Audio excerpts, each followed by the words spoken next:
اعوذ باللہ من الشیطان الرجیم بسم اللہ الرحمن الرحیم۔ اب یہ سلسلہ حوامیم کی آخری صورت ہے سورۃ الاحقاف۔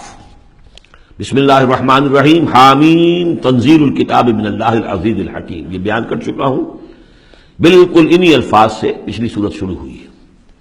ما خلقنا السماوات والارض وما بینہما الا بالحق، وہاں فرمایا تھا کہ ہم نے آسمان اور زمین کھیل کے لیے نہیں بنائے، یہاں اس کو فرمایا ہم نے نہیں پیدا کی آسمان اور زمین اور جو کچھ ان دونوں کے مابین ہے مگر حق کے لیے، حق کے ساتھ۔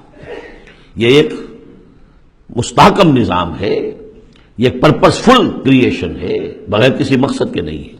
واجل مسمى، اور ایک اجل معین تک کے لیے۔ والذین کفروا عما انذروا معرضون، اور جن لوگوں نے کفر کیا ہے وہ جس چیز سے انہیں خبردار کیا جا رہا ہے اس سے وہ اعراض کر رہے ہیں۔ یہاں بھی دیکھیے تقدیم و تاخیر ہے، والذین کفروا معرضون عما انذروا، اصل ترتیب جملے کی یہ بنتی ہے۔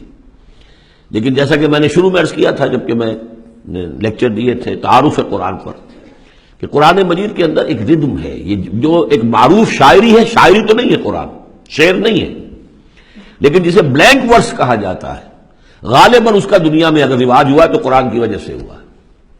قرآن بلینک ورس میں ہے، اس میں ایک ردم ہے، ایک فلو ہے، اور اس ردم کی وجہ سے پھر جملوں کے اندر تقدیم و تاخیر ہو جاتی ہے تاکہ وہ جو اس کا ایک صوتی آہنگ ہے وہ برقرار رہے۔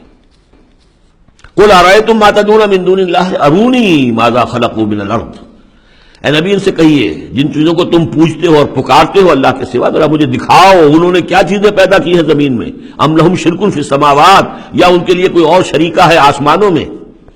ایتونی بے کتاب من قبل ھذا، لاؤ میرے پاس کوئی کتاب جو اس سے پہلے نازل ہوئی ہو، او وصارت من علم، اور یا پھر کوئی روایت چلی آ رہی ہو علم کی بنیاد پر، دلیل کی بنیاد پر، منطق کی بنیاد پر، ان کنتم صادقین، اگر تم سچے ہو۔ ومن اضل ممن يدعو من دون اللہ من لا يستجیب له الى یوم القیامہ، اور اس سے بڑھ کر ظالم کون ہوگا جو اللہ کے سوا پکار رہے ایسی چیزوں کو جو ان کی پکار سنتے ہی نہیں، قبول ہی نہیں کر سکتے قیامت کے دن تک۔ وَهُمْ عَنْ دُعَائِهِمْ غَافِلُونَ، وہ سنیں گے کیا، وہ تو ان کی دعا سے غافل ہے، انہیں پتہ ہی نہیں کہ وہ دعا مانگ رہے ہیں۔ فرض کیجئے کہ کوئی کسی بڑے ولی اللہ کو پکار رہا ہے کہ میری مدد کے لیے آ جائیے، وہ اللہ کا بندہ کہاں ہے، علیین میں، اعلیٰ علیین میں ہے، کہاں ہے، اسے پتہ بھی نہیں کہ کوئی بے وقوف مجھے پکار رہا ہے اللہ کے نام بجائے اللہ کو پکارنے کے، کوئی فرشتے کو پکار رہا ہو۔ صدق اللہ العظیم۔